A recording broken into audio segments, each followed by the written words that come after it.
Im gemütlichen Dorf Flugfydale lebte ein Drache namens Piklis. Aber Piklis war nicht furchteinflößend, er war schnupfig. Hatschi! Jedes Mal, wenn er nieste, flog Glitzer aus seiner Nase. Zuerst hatten die Dorfbewohner Angst. Was, wenn er unsere Häuser niederbrennt, riefen sie. Aber anstelle von Feuer puff. Regenbogen. Hatschi! Kopkakis! Ein Niesen ließ sogar ein winziges fliegendes Einhorn auftauchen, das sagte, Gesundheit. Bald wurde Piklis der Lieblingsfreund der Stadt. Kinder stellten sich an, nur um seine Nase zu kitzeln. Jedes Niesen war eine Überraschung. Hatschi Seifenblasen. Hatschi Luftballons. Hatschi tanzender Ananas. Eines Tages hörten die Nieser auf.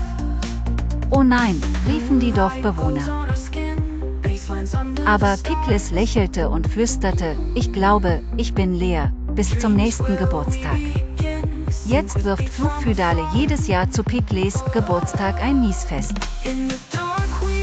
Und jedes Kind bekommt eine glitzernde Überraschung von ihrem Lieblingszauberdrache.